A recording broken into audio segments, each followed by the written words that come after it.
Now, after you've learned your scale, you probably see how there are a few shapes to it. For example, if we just stick with the G major example, well, we can play G major the vertical type of approach, so 3 notes per string here, starting on the 3rd fret of the low E string, but we can also just start on the 10th fret of the E string, and they are the same notes, but we can just play them in different places of the fretboard.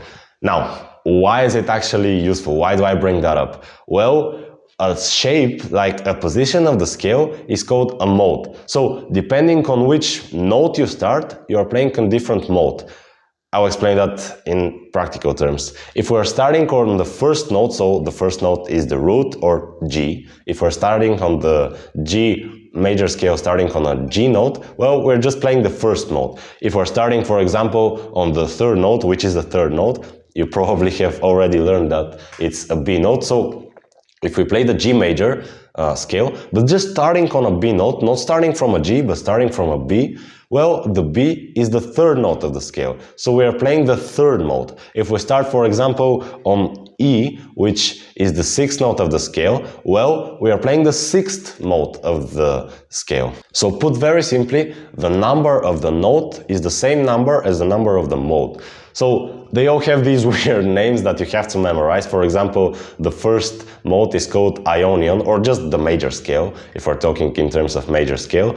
Well, the 2nd note is called Dorian, the 3rd note is called, the 3rd mode, excuse me, is called Phrygian, and so on. Now we'll do a little bit of a quiz so that you're sure you know it, and if you don't, just Google the pictures of the scales, like Google the scale diagrams, and just make sure that you're actually agreeing with what I'm saying here. So tell me, which scale are we using if I'm talking about the A Phrygian mode?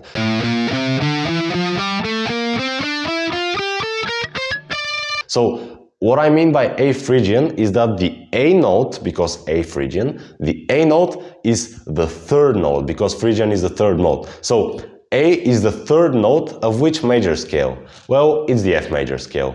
Let's say, for example, I ask you which scale are we using if I'm playing the E Phrygian note, Phrygian mode. So the E is the 3rd note of the scale. So which major scale is that? Well, it's a C major scale.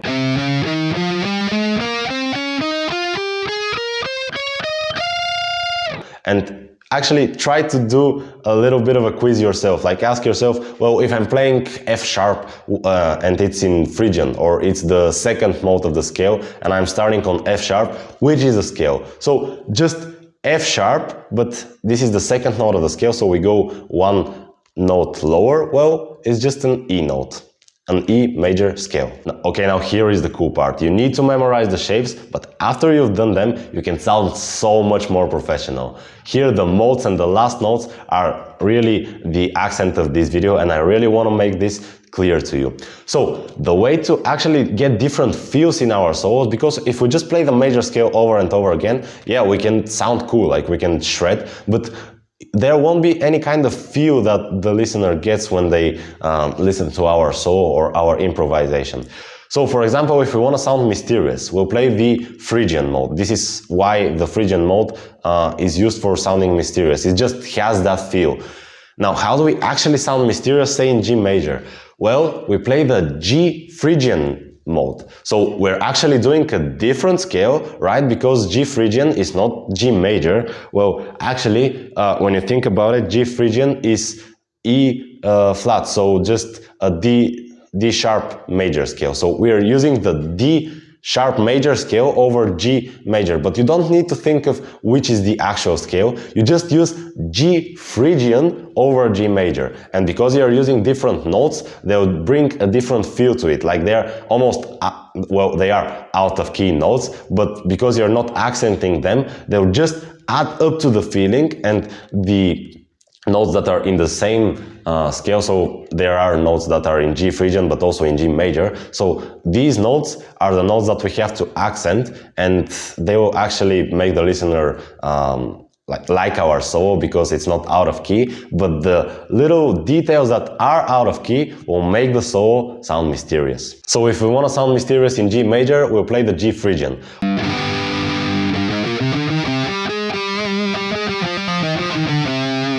Well, what if we want to sound mysterious in A major?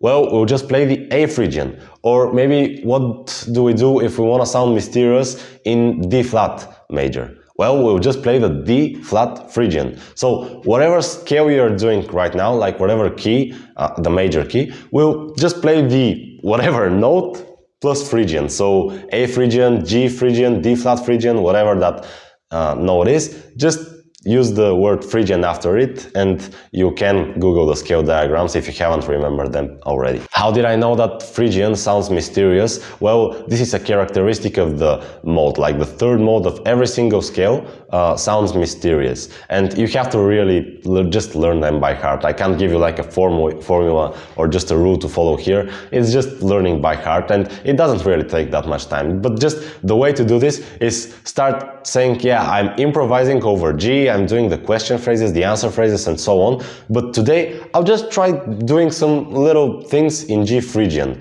Then after you are already familiar with G Phrygian, but not only with the Phrygian scale, but not only in G, well, you can start maybe doing the Dorian mode. So you do the Phrygian mode in G, you do it in E, you do it in A, and you get familiar with the shape and how it sounds and how it feels. Then you get to the, say, the third note is the third mode is the Phrygian. Well, we go to the fourth one, which is the Lydian, and it has an open, like kind of dreamy feel. So just one by one, you learn the modes, you learn how to use them over the current keys, and you learn their types of feels. And don't forget to finish the phrases, so the notes that you finish be part of the major key that you're playing. So we can't really finish, for example, let's say here on an A sharp note if we're playing G Phrygian, because it's not really in the scale of G major and it will sound weird. We'll just do either a question phrase or an answer phrase, if that's easy for you.